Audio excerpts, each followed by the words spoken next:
Assalamualaikum warahmatullahi wabarakatuh. Alhamdulillahil qawi sultan, al-wadihi burhanu, al-mabsuti fil wujudi karamuhu ihsanu.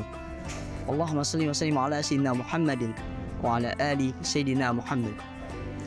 Halo sahabat keturunan media yang semoga dirahmati oleh Allah Subhanahu wa taala. Saya Adin Mansuruddin sebagai perwakilan dari Santi Ayat Sana, angkatan Ziluzain namanya. Perkenankan saya untuk mengisi kegiatan wisata religi Sanubari Ramadan edisi yang keempat. Kali ini saya sedang berada di sebuah tempat salah seorang ulama yang cukup masyhur namanya. Beliau merupakan salah satu sunan yang ada di dalam Wali Songo. Sahabat keturunan media tahu gak sih? Sekarang saya sedang berada di area pemakaman Maulana Malik Ibrahim atau yang biasa kita sebut dengan Sunan Gresik. Sunan Gresik merupakan salah satu sunan yang ada di dalam Wali Songo. Wali Songo sendiri memiliki hati 9 orang yang memiliki kemuliaan. Nah, karena kemuliaannya, agama Islam dapat berkembang pesat di negara Indonesia, khususnya di Pulau Jawa. Sunan Gresik bisa dibilang merupakan pemimpin daripada Wali Songo, karena beliau yang telah mendirikan Majelis Dakwah Islam di negara Indonesia yang sekarang kita kenal dengan sebutan Wali Songo. Sunan Gresik diperkirakan lahir di Asmarapan, Asia Barat pada paruh awal abad ke-14. Ayah beliau bernama Jamaluddin Hussein Al-Asmarapandi. Beliau juga memiliki saudara yang bernama Maulana Ishaq, ulama besar yang terkenal di Pasai, sekaligus ayah daripada Sunan Giri. Hingga kini nama ibu Sunan Gresik masih belum diketahui. Sunan Gresik dikenal oleh masyarakat dengan sebutan Sunan yang pertama kali menyebarkan agama Islam di Pulau Jawa, tepatnya di daerah Sembolo. Daerah tersebut berada di sebelah utara wilayah Gresik yang saat ini dikenal dengan sebutan daerah Leran. Nah, Sunan Gresik sendiri menyebarkan agama Islam dengan mendirikan sebuah masjid yang pertama kali didirikan di daerah Pasucian Menyar. Nah, pada proses penyebaran ajaran Islam, Sunan Gresik memilih secara awal dengan melakukan pendekatan dengan masyarakat sekitar. Beliau juga bertutur kata dengan baik, berperilaku baik untuk mengajarkan ajaran Islam kepada masyarakat. Nah, selain itu, beliau juga tidak pernah menentang dan menolak sekaligus menjelekkan keyakinan yang dimiliki oleh mereka. Nah, Sunan Gresik sendiri memiliki salah satu karamah. Salah satu karamah beliau adalah dapat berubah beras menjadi pasir. Dikisahkan pada saat itu, ketika Sunan Gresik bersama salah satu muridnya sedang mengunjungi rumah saudagar kaya yang bisa dibilang cukup kikir akan harta bendanya. Nah, setelah itu, tak lama kemudian datanglah seorang pengemis yang ingin meminta sedikit beras kepada saudagar kaya tersebut.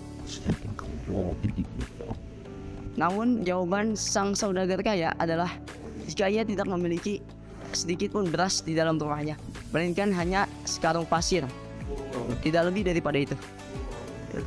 Sunan Gresik pun mendengarnya akan jawaban daripada saudagar kaya kepada pengemis tersebut, sehingga Sunan Gresik pun berdoa di dalam hatinya jika beras tersebut yang dimiliki oleh saudagar kaya tersebut akan berubah menjadi pasir.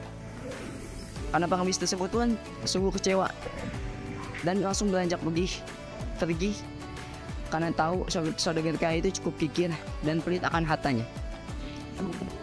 Tak lama kemudian terdengar suara teriakan dari pembantunya dan langsung memberitahu kepada saudagar kaya tersebut jikalau beras yang dimilikinya telah berubah menjadi pasir.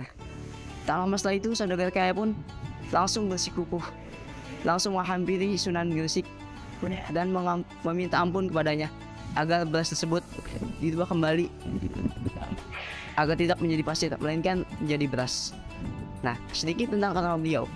Itulah beliau Sunan Gresik, salah satu pemimpin daripada Wali Songo yang pertama kali mendirikan Majelis Dakwah Islam di Pulau Jawa yang sekarang kita kenal dengan sebutan Wali Songo. Sunan Gresik wafat pada tahun 1419 Masehi di desa Gapura Sukolilo, daerah Gresik. Nah, sahabat Kartun Adam ini tahu gak sih berbicara tentang kota Gresik? Berbicara tentang kota Gresik, ternyata ada salah seorang ulama yang cukup masuk juga namanya, dan bahkan beliau termasuk salah satu sunan yang ada di dalam Wali Songo. Beliau merupakan Raden Paku atau biasa kita kenal dengan sebutan Sunan Giri. Sunan Giri ialah salah seorang dari Wali Songo sekaligus pendiri kerajaan Giri Kedaton. Kerajaan tersebut berfungsi sebagai salah satu pusat penyebaran agama Islam di Pulau Jawa yang bahkan pengaruhnya hingga ke Madura, Lombok, Kalimantan, Sulawesi, hingga ke Maluku. Sunan Giri lahir pada tahun 1442 Masehi di desa Blambangan. Pada mulanya tidak diketahui dari mana asalnya Sunan Giri.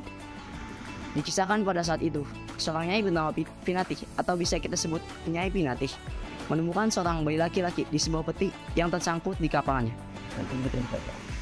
Setelah itu, bayi tersebut kemudian dijadikan anak angkatnya. Karena ditemukan di laut, bayi tersebut diberi nama Joko Samudra. Setelah beranjak dewasa, Joko Samudra dikirim ke Ampel Denta untuk berguru dengan Sunan Ampel. Sunan Ampel mengganti namanya menjadi Raden Paku atau Raden Ainul Yakin. Disitulah keilmuan Sunan Giri atau Raden Paku ditempa. Tak berapa lama setelah mengajarinya, Sunan Ampel pun mengetahui identitas asli daripada Raden Paku, dan dia langsung mengirim Raden Paku beserta salah satu muridnya, Maulana Maktum Ibrahim, untuk berguru ke Pasai. Sampainya di Pasai, mereka berdua bertemu dengan Maulana Ishak yang merupakan ayah kandung daripada Sunan Giri. Maulana Ishak pun memberitahukan kepada anaknya jikalau pada saat itu ketika Maulana Ishak mengajak mertuanya yang bernama Menak Sembiu, yang pada saat itu merupakan penguasa wilayah Blambangan, untuk mengikuti ajaran Islam. Menak Sembiu pun marah karena diminta untuk meninggalkan keyakinannya.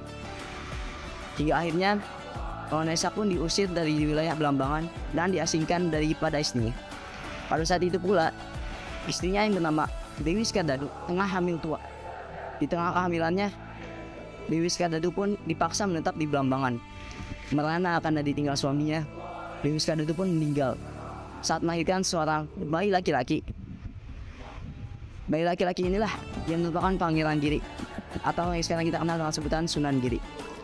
Diceritakan juga pada saat itu tengah terjadi wabah besar di wilayah Blambangan.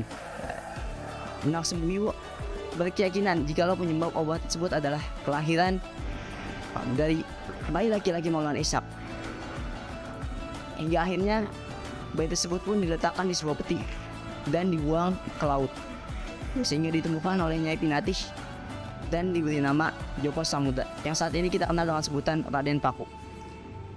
Setelah mengetahui hal tersebut, alasan mengapa Sunan Giri dibuang, akhirnya Sunan Giri pun langsung berguru dengan ayahnya.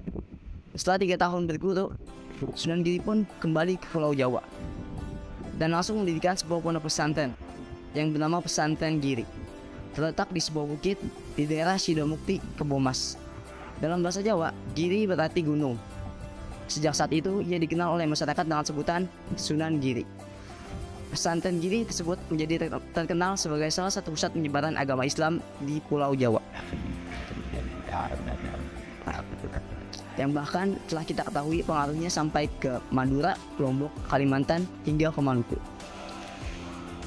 Pesantren Giri tersebut kemudian berkembang menjadi sebuah kerajaan kecil yang saat ini yang dikenal dengan sebutan Kerajaan Giri Kedaton.